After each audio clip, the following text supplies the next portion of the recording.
Linear relationships. From a table, Jamie signs up for a membership to a fitness center. They charge $15 per month and $5 per aerobic class.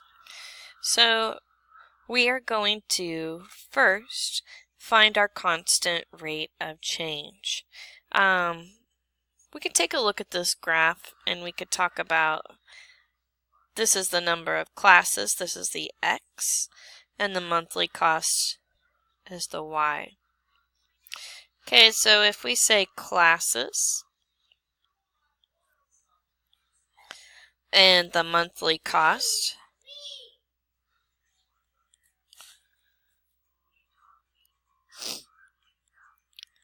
so we have 0, 1, 2, 3, and we could count by fives, 5, 10, 15, 20, 25, 30, 35, 40, and so on. Alright, so we start off at 0 and 15. Where we intersect the y-axis, that is called the B. So we know we have a B of 15. Okay, we're going to go up, over to the right one, and up 20. We're going to go to the right 2, and up 25. And we're going to go to the right 3, and up 30. We can form our straight line.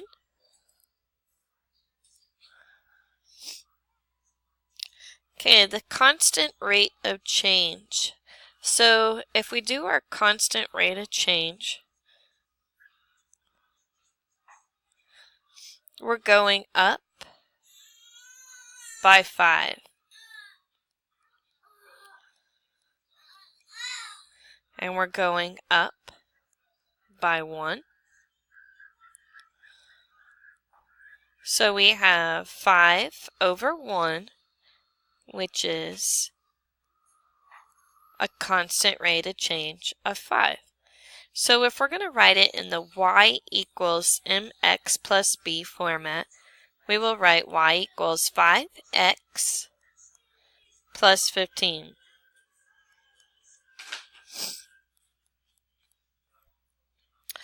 Okay, if we look from the equation, Manny has $200 in his savings account. Each week he withdraws 15. Okay, the B is the 200. When we withdraw, that's a negative. So we have negative 15.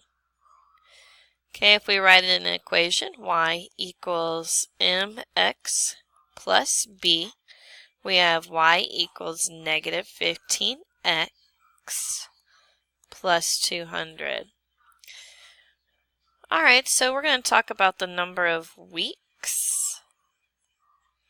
So we can say for 0 weeks, 1 week, 2 weeks, and 3 weeks. That means our x is the weeks. And we have the money in our savings account.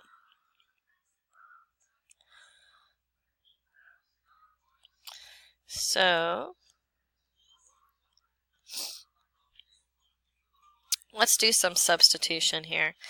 Negative 15 times 0 is 0. 0 plus 200 is 200. Negative 15 times 1 is negative 15. 200 minus 15 is going to get me 185. Negative 15 times 2 is negative 30. Negative 30 plus 200. So we're going to do 200 minus 30. We get 7, 170. And then we have negative 15 times 3, which is negative 45. So 200 minus 45. We have 5, 5, 155. Alright, so we could go by ones here. 1, 2, 3. We could go by 20s.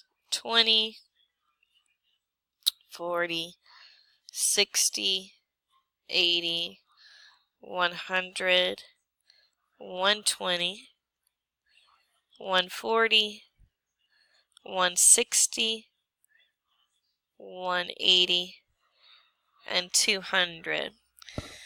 Alright, I'm going to change the color just so that it kind of stands out more. Okay, 0, 200 is here. 185 is slightly above 180.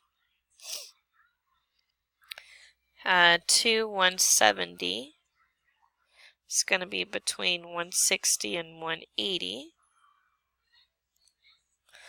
And 3 and 155. It's going to be closer to this one. Okay, we form our best straight line.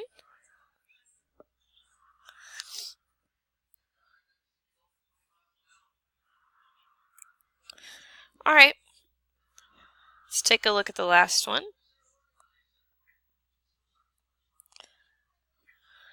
Okay, from the graph, we intersect the y-axis at 25.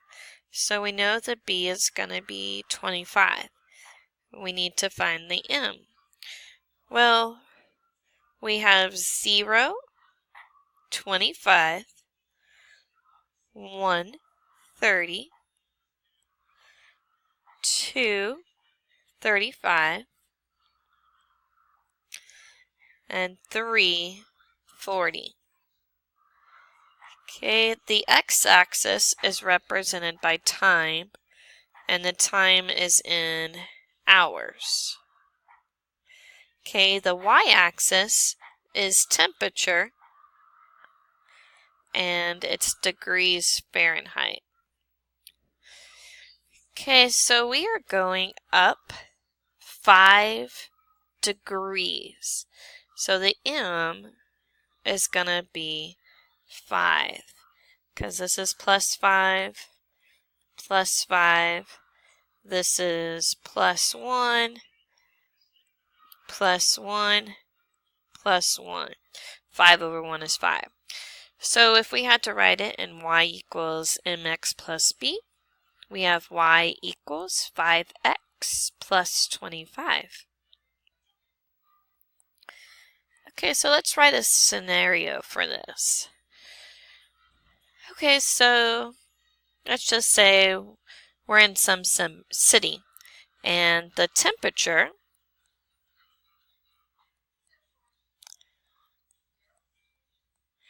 is 25 degrees Fahrenheit.